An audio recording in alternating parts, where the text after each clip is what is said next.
الحمد لله نحمده ونستعينه ونستغفره ونؤمن به ونتوكل عليه ونعوذ بالله من شرور أنفسنا ومن سيئات أعمالنا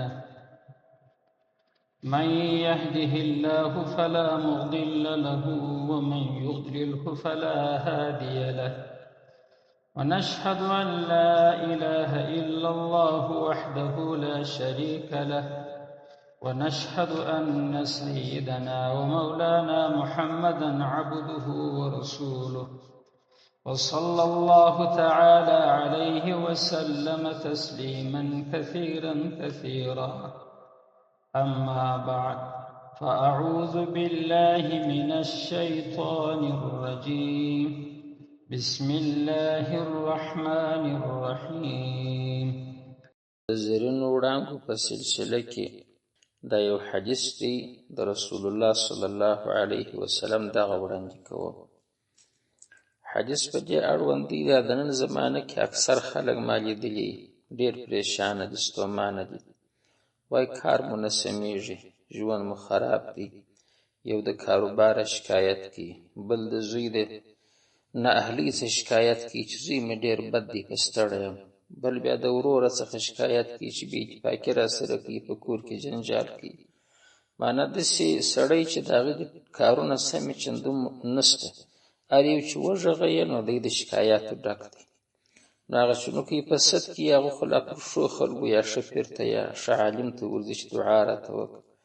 ځینې عبارت ځي جادوګرانو او کټګرانو باندې پسې. نو دغه د علاج دپاره دا یو حدیث دی د حضرت عبدالله ابن عباس رضی الله عنه چې د رسول اکرم صلی الله علیه وسلم څخه روایت کوي. زه ستاسې مخته ږدم.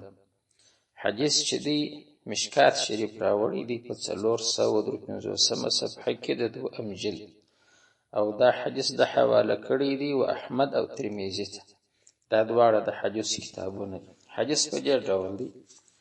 حضرت عبدالله ابن عباس وی كنت خلف رسول الله صلی الله علیه وسلم یوما، وی زه وخت رسول الله صلی الله علیه وسلم تر شاو.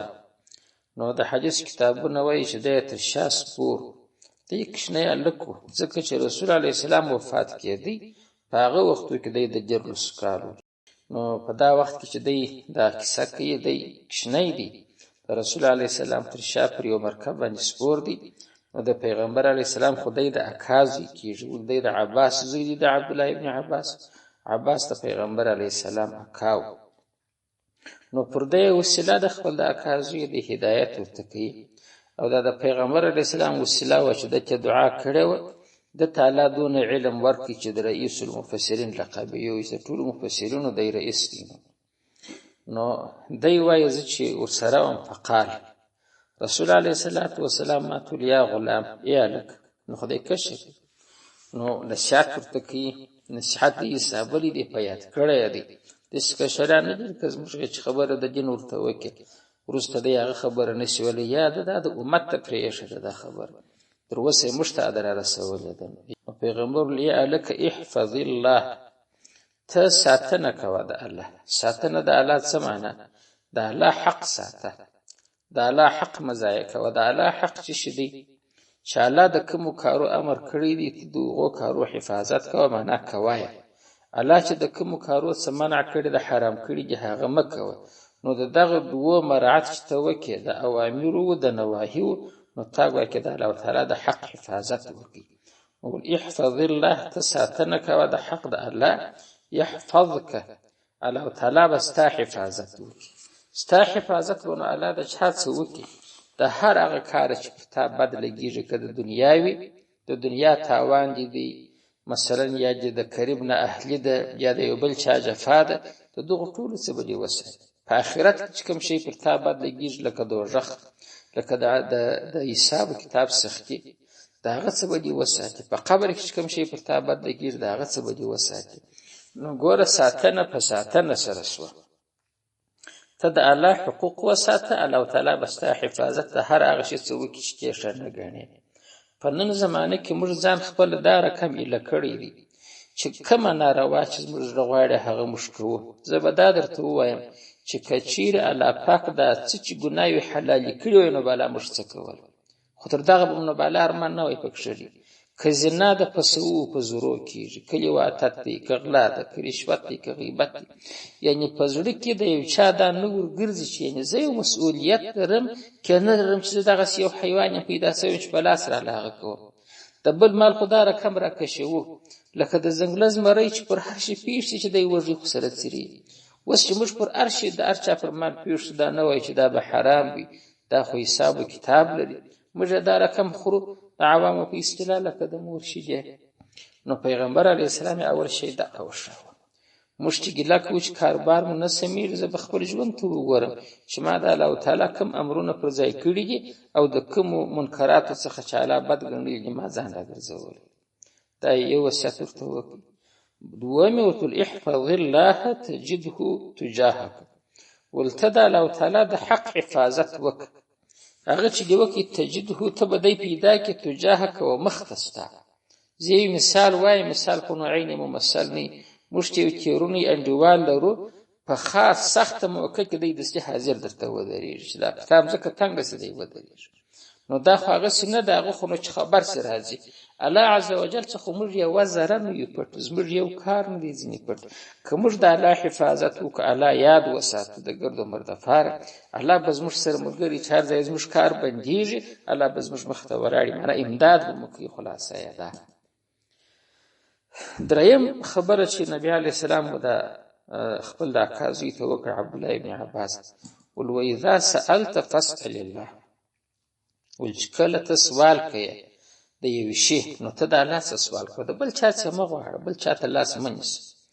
نو چې ته سوال کوې د چی شی نه دي ذکر کړي، علما په دې پوهېږي وایي د فعل مفعول چې نشي ذکر عموم ته اشاره. معنا یې دا سوله چې یعنې که ته لږ شی غواړې، که ته ډېر شی غواړې، که ته لوی شی غواړې، که ته کوچنی شی غواړې.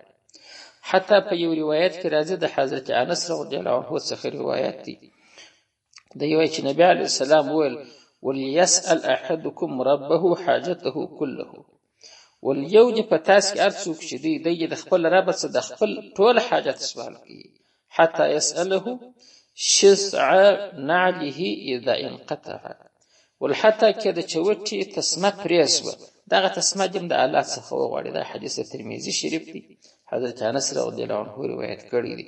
نو دا هغه حدیث څخه معلومه شو چې د هر حاجت غوښتنه د الله څخه وي. د چوټي تسمه نو چې دغه پریسول دام د الله څخه وغواړي. نو په دغه حدیث کې مو اذا سألت فاسأل الله، چې ته سوال کوې غوښتنه دې شي کوې د الله څخه غواړه، بنده څخه مه غواړه. دا دریم هدایت ورته وکړي. څلورم واذا استعنت فاستعن بالله، کله چې ته کومک غواړې په یو کار کې د الله څخه کومک غواړه، الله ښه مرسته کوي. نه کې خلک مه دغه کوي چې پلانی مې راوننګوه پلانی مې راوننګوه رب العالمین راوننګوه هغه ستا کومک یې د اولي. د هغه وجه دا ده چې د الله سره د هر څه خزانېږي او الله تر هر چا زورور دی. چې خزانې ګرده د سره نو سوال ولې د مسکینه څخه بندگان خو ګرد مسکینان د الله څخه وکړي، او چې الله تر ټولو زورور دی نو کومک سره د زورور څخه غواړي نو د الله څخه کومک وغواړي. نو دا څلورم هدایت یې دغه څه ورته وکړي چې کومک چې غوښتي د الله څخه غواړي چې الله ما ته راورسېږي زما امداد وکړي. پنځم دا ورته ویله باره والوعلم، په حدیث کې دغه څه راځي ګوره خبر ده ته په دې خبره پوه شه چې که دغه امت یعنې دا مخلوق ټوله سره راجمع شي پر دې خبره چې دوی تا ته ګټه ورځي په یو شي، لم ينفعوك الا بشيء قد كتبه الله لك، ولدی به هیڅ کله تا ته فایده ونه رسي مګر نه هغه قدر فایده چې هغه الله تعالی تا ته لیکلې ده، در هغه نه در ډېرولی سي نه کمولی سي چې الله درته لیکلي هغونه به در رسي. نو چې بیرته خبره د الله د نوشتې سوه د الله څخه یې غواړه. ولو اجتمعوا على ان يضروك بشيء لم يضروك الا بشيء قد كتبه الله عليك، ولکه دا ګرد او مخلوق سره راجمع شي چې تا ته تاوان ورسي دی به تا ته د هیڅ تاوان در ونه رسي مګر نه هغه قدر چې هغه الله تعالی په تا باندې لیکلي چې دغه تاوان به تا ته د پلاني د لاسه رسیږي هغه به در رسي چې هغه الله لیکلي. پیغمبر علیه السلام رفعت الاقلام وجفت الصحف، والقلمونه چې په ازل کې نوشتې کړي دي پر کومو ورقو باندې د لوح محفوظ هغه چې دي کلمونه اوس ځینې پورته سوي دي، هغه صفحې دا پر کاغذ چې سړی خط وکړي دا خط وګړی لوند ول هغه وچې سوي دي. د دې مطلب دا دی چې په هغو کې اوس تغییر نه راځي چې الله تعالی کوم شیان تا ته لیکلي دي هغه به تا ته رسېږي. نو د مخلوق څخه یې مه غواړه، سوالونه هم د الله څخه کوه او کومکونه هم د الله څخه غواړه، او د الله تعالی د دین حفاظت وکړه. د دین حفاظت معنا د هغه حقوق برپایه کړه چې اوامر دي هغه کوه، چې نواهی دي هغه ځان ساته، الله به ستا حفاظت وکړي. نو دا داسې یو ښه نسخه شوله، او دا نسخه چې دا د املا ده نه ده، دا د یو پیرو د یو طبیبو د یو بل پوه ساینسدان نه ده، دا د رسول اکرم صلی الله علیه وسلم ده چې در الله وروسته معظمه درجه د رسول الله صلی الله علیه وسلم هغه دغه مشترک شولي چې په دغه رقم کار سمېږي. نو راسي چې موږ ټول عزم وکړو چې د الله عز وجل سره جوړ وکړو په دې ژوند کې. په آخرت کې بیا جوړ نه کیږي، په آخرت کې به موږ جوړ کوو الله نه کوي.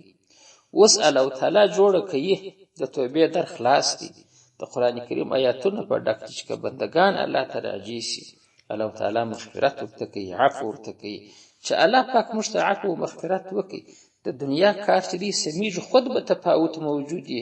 د مثال په تور زه به پر موټرسایکل سپریږم، دا بل به پر سایکل سپریږي، بل بیا په موټر کې سپریږي، دغه فرق خو به یې خو کلنګ پر ګاره نه درېږي. پښتو په لهجه به درته کار به روان وي، ستا طبیعت به پریشان نه، خوشحاله به یې. د الله په تقسیم به راضي یې چې الله پاک روزباجې هغه نصیب ټاکلی دي، ستا په تقسیم زه راضي یم چې ستا زما دپاره یو شی نه دی خوښ کړی، یا الله زه غوښتنه ولیکوم. نو دا داسې نسخه شوه چې موږ باید ورته متوجه سو. سر د نسخې مهم مطلب دغه دی چې ته حفاظت د الله د حقوق وکړه. پنځ کتاب کې پکشنوادي کې به موږ ته استادانو شول والغم دین خور کې غم غم دین است، همه غم ها فروتر از این است. ول د دین غم وخوره چې غم چې دی هغه د دین غم دی، چې سړی باید د دین د خوا کم را نشي. نور غمونه ټول تر دغه کم دي. ولې نور غمونه خو د دنیا سره اړه لري، دنیا فانی ده، هغه زموږ صفا کیږي. نو زما ورونو الله تعالی دې وکړي چې زه او تاسو ټول په دغه باندې عمل وکړو چې د الله تعالی د حقوقو حفاظت وکړو، د دغه محرمات او د دغه منکرات څخه پرهیز وکړو، ځان ځنې راوګرځو. واخر دعوانا الحمد لله رب العالمين.